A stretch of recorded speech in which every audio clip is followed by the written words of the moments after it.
റിമ കല്ലിങ്കലിനെ നായികയാക്കി സജിൻ ബാബു സംവിധാനം ചെയ്ത theatre the myth of reality എന്ന ചിത്രം ഒക്ടോബർ 16 തിയേറ്ററുകളിലെത്തും. ബിരിയാണി എന്ന ശ്രദ്ധിക്കപ്പെട്ട ചിത്രത്തിന് ശേഷം സജിൻ ബാബു സംവിധാനം ചെയ്ത ചിത്രമാണ് ഇത്.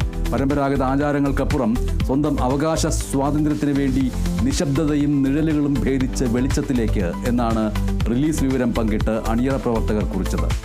അഞ്ജന ടാക്കീസിന്റെ ബാനറിൽ അഞ്ജന ഫിലിപ്പും ഫിലിപ്പ് സക്കറിയയും ചേർന്നാണ് ചിത്രം നിർമ്മിച്ചിരിക്കുന്നത്.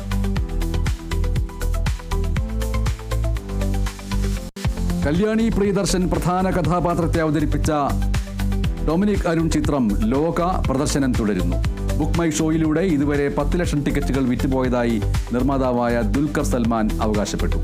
ആദ്യ 4 നാൾ പിന്നിട്ടപ്പോൾ ആഗോളതലത്തിൽ 65 കോടിയോളം രൂപയാണ് നേടിയത്. ഇത് മലയാള സിനിമയിലെ 3ാമത്തെ ഉയർന്ന നേട്ടമാണെന്ന് അണിയറ പ്രവർത്തകർ അവകാശപ്പെടുന്നു. ചലച്ചിത്ര നിർമ്മാണത്തിൽ നിന്ന് താൻ പിൻവാങ്ങുകയാണെന്ന് സംവിധായകൻ വെട്രിമാരൻ. ബാഡ് ഗേൾ, മാനുഷി എന്ന ചിത്രങ്ങളുമായി ബന്ധപ്പെട്ട വിവാദങ്ങളും സെൻസർ ബോർഡുമായി ഉണ്ടായ തർക്കങ്ങളുമാണ് കാരണമെന്ന് വെട്രിമാരൻ വ്യക്തമാക്കി. ഇതോടെ വെട്രിമാരന്റെ ഗ്രാസ് റൂട്ട് ഫിലിം കമ്പനി നിർമ്മിക്കുന്ന അവസാന ചിത്രമായിരിക്കും ബാഡ് ഗേൾ.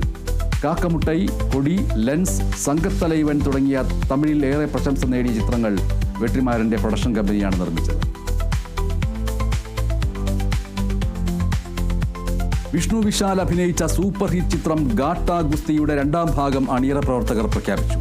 രസകരമായൊരു വീഡിയോയിലൂടെയാണ് 2ാം ഭാഗം പ്രഖ്യാപിച്ചത്. ചെല്ല അയ്യാവു തന്നെയാണ് ചിത്രം സംവിധാനം ചെയ്യുന്നത്.